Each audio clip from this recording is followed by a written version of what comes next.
s'entretenir dans le livre de Philippiens 2, versets 4 à 6. Philippiens 2, versets 4 à 6. Quelqu'un pour nous aider pour la lecture. Que chacun de vous, au lieu de considérer ses propres erreurs, considère aussi ceux des autres. Ayez en vous des sentiments qui étaient en Jésus-Christ, lequel, existant en forme de Dieu, n'a pas regardé comme une foi à arracher d'être égal à lui. Allez jusqu'au verset 8. Mais s'est dépouillé lui-même en prenant une forme de serviteur, en devenant semblable aux hommes, et ayant paru comme un simple homme, il s'est humilié lui-même, se rendant obéissant jusqu'à la mort, même jusqu'à la mort de la croix. Amen. Notre verset de mémoire, c'est Romains 12, verset 1, qui dit « Je vous exhorte donc, frères, par les compassions de Dieu, à offrir vos corps comme un sacrifice vivant, saint et agréable, ce qui sera de votre part un culte raisonnable. » Alors, le point clé de notre message, ou l'essentiel de notre message, c'est que, à l'image de Christ, qui a tout abandonné pour nous, nous devons sacrifier nous-mêmes en retour ce qui est plus cher pour nous, pour sa gloire. Alors, frères et sœurs en Christ, imaginez que, en tant que chrétien, missionnaire ou serviteur de Dieu, vous avez une très belle maison, vous êtes dans votre pays et vous avez tout le confort qu'il vous faut. Et un jour, Dieu vous convainc d'aller dans un village au fin fond pour pouvoir prêcher l'évangile et fonder un mouvement spirituel. Alors que vous avez vos diplômes, vous avez peut-être étudié et les gens vous considèrent. Vous avez de l'argent, vous avez tout à votre disposition. Mais Dieu vous convainc que vous devez aller dans un pays, dans un village, rester là, sans l'eau, sans l'électricité, et vous adapter à cette condition afin de le servir. Est-ce que nous pouvons consentir ce sacrifice pour lui? Est-ce que cela ne sera pas un réel ou bien un véritable défi pour nous? Nous voyons dans la Bible l'exemple de Jésus-Christ, qui est le modèle le plus parfait. Alors ce matin, nous allons faire deux grandes choses. La première des choses est que nous allons d'abord montrer comment Jésus-Christ a sacrifié, ou bien s'est sacrifié lui-même pour nous. Et après, tirer quelques exemples de là pour notre propre vie. Alors, le sacrifice de Jésus-Christ pour nous. Dans ce texte que nous avons lu, nous pouvons retenir trois grandes choses comme étant des sacrifices que Jésus-Christ a consentis pour notre cause. La première chose, c'est que Jésus-Christ a renoncé à sa gloire céleste. Il s'est dépouillé lui-même. Le verset 6 à 7 nous dit « Lequel, existant en forme de Dieu, n'a point regardé comme une proie à arracher d'être égal avec Dieu, mais s'est dépouillé lui-même, en prenant une forme de serviteur, en devenant semblable aux hommes, et ayant paru comme un simple homme. » Ce passage nous montre que Jésus-Christ, bien qu'étant Dieu, ayant toute la gloire, et dans le ciel, imaginez Jésus-Christ dans sa splendeur. Les anges sont là en train de le louer, de l'adorer. Il est dans son saint trône. Et un beau jour seulement, il doit descendre et venir sur la terre. Venir sur la terre et habiter dans les mêmes conditions que les hommes. Jésus-Christ est 100% Dieu et 100% homme. Donc tout ce que les hommes ressentaient comme souffrance, ressentaient comme difficulté, Jésus-Christ également les a ressentis. Et le mot utilisé ici, c'est le mot dépouiller. Et en grec, ce mot veut dire kenosis, qui veut dire se vider. Jésus-Christ s'est vidé complètement. Il s'est dépouillé pour nous. Oh, quel amour le Fils de Dieu a manifesté envers nous. Jésus-Christ aussi, quand il était sur la terre, il était fatigué. Il avait faim. Il avait soif. Il a demandé, j'ai soif. Il a pleuré lorsque son ami Lazare est mort. Jésus-Christ a enduré les mêmes peines que nous. juste cela pour nous sauver. Voyez la gloire qu'il avait au ciel. Est-ce que nous-mêmes, nous sommes prêts aujourd'hui à renoncer à nos privilèges pour la cause de l'évangile? Est-ce que nous sommes prêts à laisser notre confort pour servir Dieu dans un endroit difficile, dans un village où il n'y a pas de courant, où il n'y a rien de confort comme nous sommes en ville ici? C'est la première des choses que nous pouvons retenir du sacrifice que Jésus-Christ a consenti pour nous. La deuxième chose est l'humilité suprême de Jésus-Christ. Le verset 8a dit que Jésus-Christ s'est humilié lui-même, se rendant obéissant jusqu'à la mort. Jésus-Christ ne s'est pas seulement dépouillé de sa gloire, il s'est rabaissé. Il n'était pas devenu un homme, il est devenu moins qu'un homme, un simple homme. Et à cause de cela, Jésus-Christ a accepté d'être né dans une étable parmi les animaux. Regardez, dans tout ce monde entier, le Fils de Dieu, le Dieu qui a créé le ciel et la terre, l'univers et tout ce qui renferme, c'est son Fils qui est né. Et on n'a pas trouvé de place pour l'héberger. Il était né dans une étable. Et quand il grandissait, il y avait beaucoup de personnes qui le critiquaient. Jésus-Christ a accepté cette condition. Jésus-Christ n'avait pas de maison quand il commençait son ministère. C'est pourquoi ceux qui venaient à lui disaient: les renards et les tanières ont des nids, mais le Fils de l'homme n'a pas là où poser sa tête. Jésus-Christ n'était pas comme un empereur qui était assis et qui avait ces sujets-là, qui donnait des ordres. Non, Jésus-Christ s'est humilié. Et puis encore, il a accepté le rejet. On l'a trahi. On l'a trahi. Le Fils de Dieu, on l'a trahi. Et qui l'a trahi encore? Son plus proche, son disciple. Est-ce que nous aujourd'hui, nous pouvons faire comme Jésus-Christ en nous humiliant? Est-ce que nous pouvons accepter, malgré nos diplômes, malgré notre manière de parler, notre considération, nous sommes grands frères de tel, nous avons telle considération. Est-ce que nous pouvons accepter aujourd'hui nous humilier pour servir les autres? Regardez Jésus-Christ qu'il avait les pieds de ses disciples. Et dans la culture juive, quand il lavait les pieds, c'était réservé aux esclaves. Lorsque le maître vient d'un long voyage, parce qu'il y avait de poussière, il n'y a pas les voitures comme nous avons aujourd'hui. Et quand le maître venait, c'est l'esclave qui lavait les pieds de son maître. Mais nous voyons là Jésus-Christ qui, au lieu de faire le chef, s'est mis dans une position d'esclave, doulos de serviteur pour laver le pied de ses disciples. Mais nous voyons aujourd'hui dans le monde que beaucoup de serviteurs de Dieu, et nous sommes des jeunes missionnaires, nous ne devons pas faire comme eux, mais suivre le modèle de Jésus-Christ. Nous voyons beaucoup de serviteurs de Dieu qui se font prendre des grosses Bibles. Et quand ils viennent, on peut arrêter même le culte et il va entrer.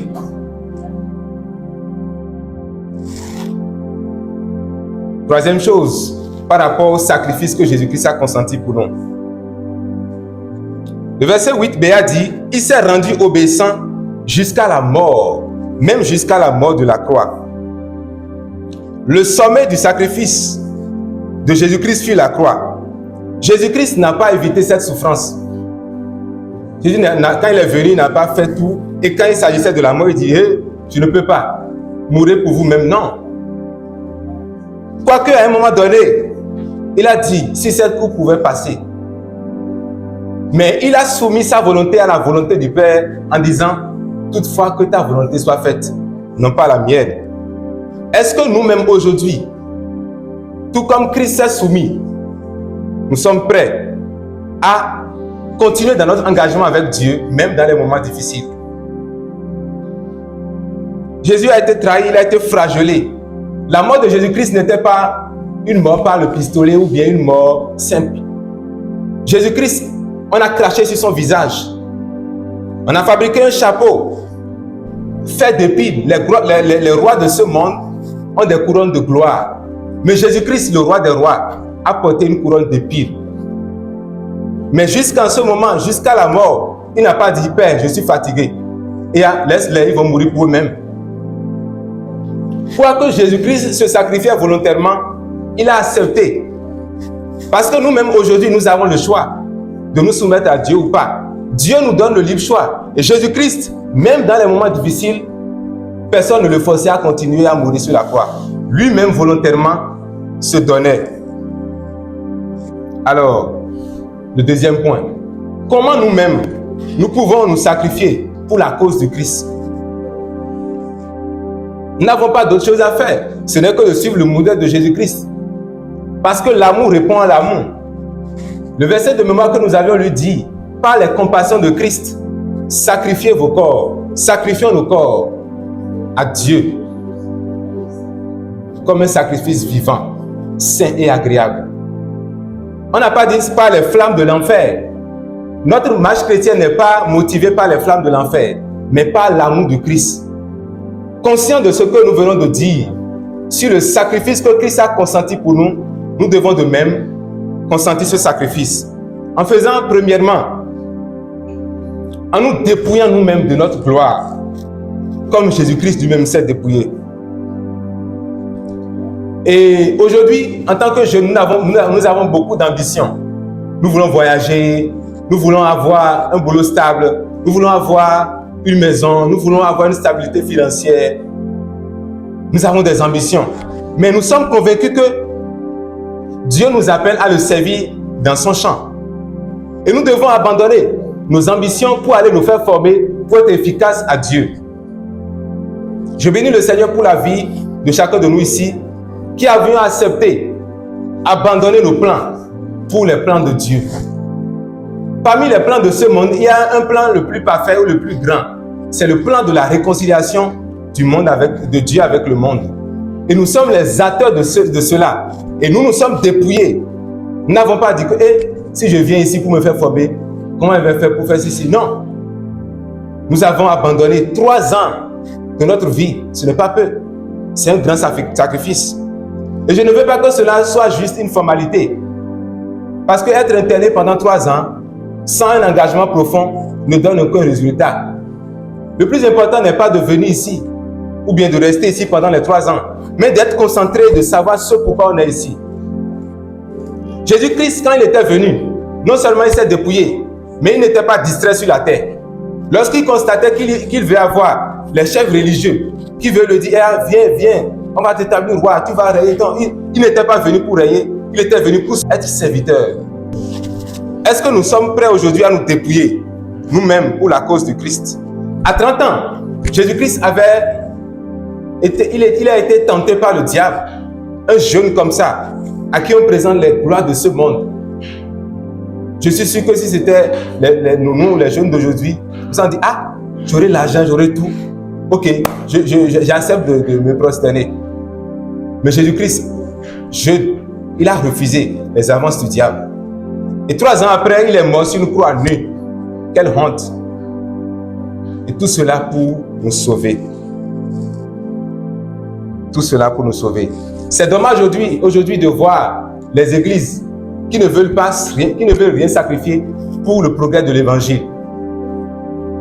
La plupart des pasteurs aujourd'hui préfèrent remplir leur ventre, s'enrichir sur le dos des fidèles, au lieu de se dépouiller ou même se mettre leur talent, leurs compétences pour former les fidèles afin qu'ils soient de grandes choses.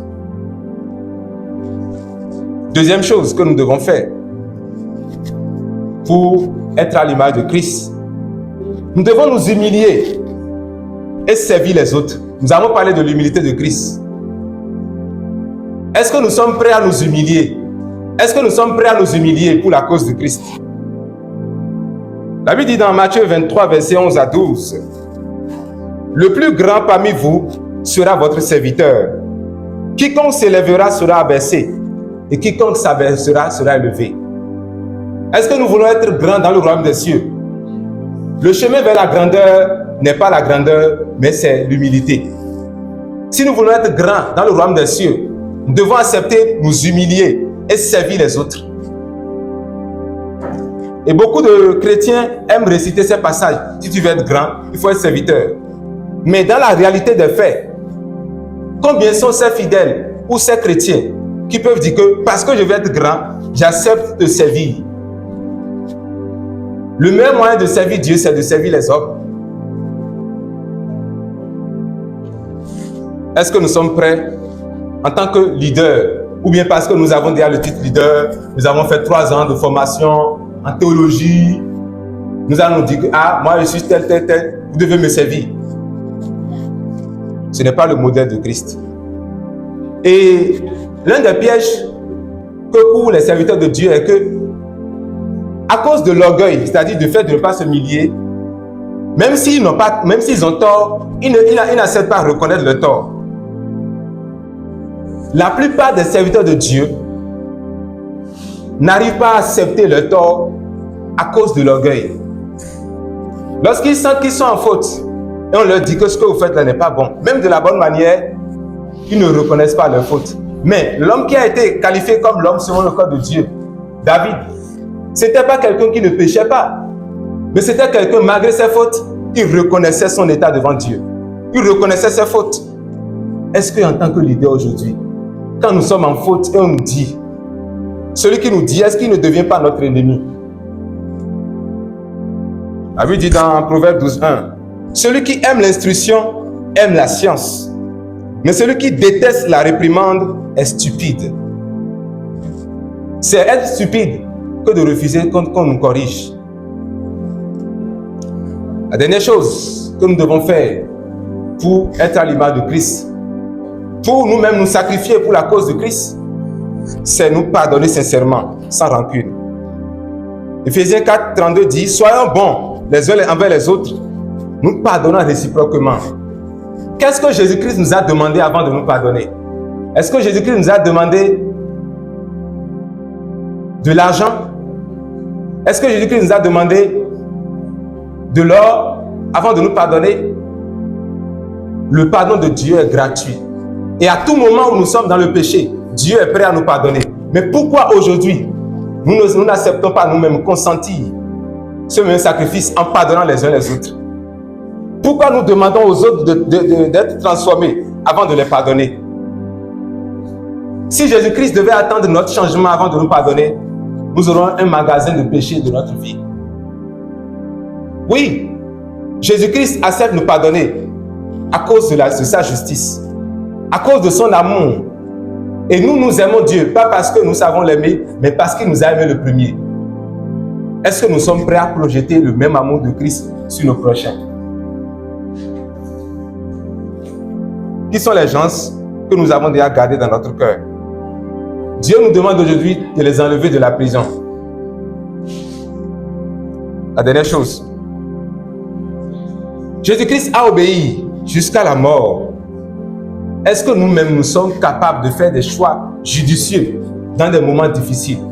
Lorsqu'il s'agit de prendre une décision dans la souffrance, d'obéir à Christ, malgré l'antagonisme qui est autour de nous, malgré les humiliations, la pauvreté, tout, est-ce que nous sommes prêts à obéir à Dieu, même dans les moments les plus difficiles? Les enfants d'Israël, lorsqu'ils avaient de la manne, ils glorifiaient Dieu, Dieu est bon, Dieu est bon. Mais lorsqu'ils avaient soif, et l'eau ne venait pas vite, ils ont commencé par murmurer, ah Dieu, tu nous as abandonnés, tu nous as abandonnés. Est-ce que nous-mêmes, dans les moments de détresse, nous ne murmurons pas contre Dieu? Voici quelques exemples des disciples de Christ, des apôtres, qui ont accepté le sacrifice pour la cause du royaume. Voyons Pierre, qui a été crucifié, la tête en bas. Oui, il a été crucifié. Imaginez Pierre qui fuyait devant cette petite fille qui disait que tu étais disciple de Jésus. Et c'est lui maintenant qui a accepté, étant rempli de l'esprit, même de mourir pour la cause de Christ. Voyons Paul, qui a été décapité à Rome. Voyons Jacques, qui a été tué par l'épée dans Acte 12, verset 2. Jean, exilé sur l'île de Patmos après des persécutions. Et Thomas, qui a été tué en Inde pour avoir prêché l'évangile. Thomas n'a pas été tué parce qu'il a volé. Thomas n'a pas été tué parce qu'il a commis l'adultère. Mais Thomas, parce qu'il obéissait à Dieu, on l'a tué. Est-ce que nous pouvons accepter aujourd'hui, même dans la prédication de l'évangile, les souffrances? Alors, voici quelques applications pour finir. La première chose, nous devons renoncer à un confort personnel pour consacrer plus de temps à Dieu. Chaque jour, par exemple, nous pouvons allouer 30 minutes de temps pour, au lieu de faire des loisirs, pour prier, une vie de lecture, et ainsi diminuer progressivement nos temps de distraction. Abandonner la distraction et s'abonner à la lecture de la Bible, à la prière. 30 minutes. Et aujourd'hui, nous aimons trop donner la dîme de notre argent, mais nous ne voulons pas donner la dîme de notre temps. Nous avons 24 heures par jour. Est-ce que nous sommes capables de donner 2h30 pour Dieu? Deuxième application, nous devons pratiquer un service humble, sans chercher la reconnaissance. Nous ne devons pas chercher que les gens nous remercient avant de faire quoi que ce soit pour eux. C'est pour cela que j'aimerais nous inviter à choisir un service que nous allons rendre cette semaine ou dans les jours à venir, que personne ne saura. Peut-être laver les assiettes une fois en passant, peut-être de tout le monde. Aider à préparer avec les autres, même si ce n'est pas votre tour. Ou bien aider même un frère. Vous investissez dans sa vie pour lui apprendre ce que vous maîtrisez. Si vous avez une compétence, alors identifiez un frère dans cette assemblée, ici, dans la vie de qui vous êtes prêt à investir. Et vous n'allez dire à personne. 3. Obéir aux responsables avec joie et soumission, sans murmurer. Après chaque tâche, après chaque punition, entre griffes, qu'on nous donne, est-ce que nous devons nous poser la question de savoir, ai-je obéi avec une attitude joyeuse et sans murmurer? Si ce n'est pas le cas, nous devons réfléchir aux raisons et chercher à améliorer notre attitude. Pour conclure, nous avons vu aujourd'hui l'exemple suprême de sacrifice de Jésus. Jésus-Christ qui a renoncé à sa gloire. Il s'est dépouillé de tout. Et il s'est humilié. Il a obéi jusqu'à la mort de la croix. Il nous invite à suivre ce modèle. En nous renonçant à nous-mêmes. En nous humiliant pour servir les autres. Et en obéissant, même dans les épreuves. Que Dieu nous donne donc la force de sacrifier ce qui est précieux pour nous, pour sa gloire et pour l'avancement de son royaume. Alors, quel sacrifice êtes-vous prêts donc à consentir pour le royaume des cieux? Que le Seigneur nous aide. Nous pouvons à présent prier.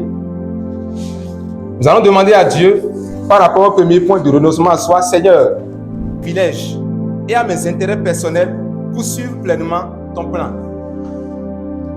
Demandons à Dieu de nous donner la force, de nous rappeler chaque fois ce qu'il a fait pour nous, pour que nous puissions également, en retour, renoncer à nos privilèges et intérêts personnels.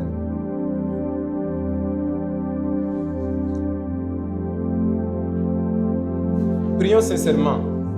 Quelles sont ces choses qui continuent pas à nous retarder dans notre marche chrétienne, dans notre obéissance à Christ? Avec Christ, nous sommes dans le couloir de la mort.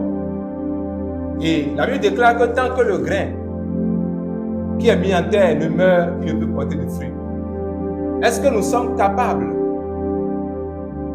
de mettre notre vie en terre pour que les autres soient sauvés? Pour le grand projet de Dieu, celui de la réconciliation du monde avec lui. Prions après cela et demandons à Dieu de nous donner un cœur humble. Seigneur, donne-moi un cœur humble, prêt à servir, sans chercher la reconnaissance. Même si les hommes ne m'encouragent pas, même si ceux dans la vie de qui j'investis me découragent, parce que je le fais pour Christ, je ne continuerai pas à investir dans la vie de ceux qui sont sérieux. Je ne regarderai pas les exemples de ceux qui ne sont pas sérieux pour ne pas investir dans la vie de ceux qui sont sérieux. Parce que c'est Jésus-Christ qui est mon encouragement. Si Jésus-Christ devait regarder l'encouragement des hommes, ceux pour qui il était venu, le peuple juif, il n'allait pas mourir sur la croix. Ceux pour qui il était venu l'ont rejeté. Mais à tous ceux qui l'ont reçu, Jésus leur a donné le pouvoir de devenir enfants de Dieu. Prions après cela pour que Dieu nous donne la grâce d'obéir dans les épreuves. Prions pour la grâce de Dieu pour obéir dans les épreuves, dans les moments difficiles. C'est facile de demeurer fidèle à Christ lorsque tout semble bon, lorsque nous avons le confort matériel. Mais est-ce que nous sommes prêts à consentir le sacrifice, à nous considérer comme des gens voués à la mort, pour que le dernier jour, dans le règne de Christ, nous puissions dire: j'ai combattu le bon combat et la couronne de gloire m'est réservée. L'avant-dernière prière, nous allons prier pour les missionnaires. Prions pour que Dieu les donne le courage et la persévérance dans leur appel. Prions pour les missionnaires, ceux qui sont à Parakou, ceux qui sont à Calavi, partout dans le monde. Que Dieu leur donne le courage d'accepter même la honte comme Christ a accepté pour que le monde soit réconcilié. Dernière requête de prière. Prions pour que nos actions quotidiennes témoignent de notre sacrifice pour la cause de Christ. Demandons à Dieu que chaque pas que nous nous levons et nous posons puisse contribuer au progrès de l'Évangile.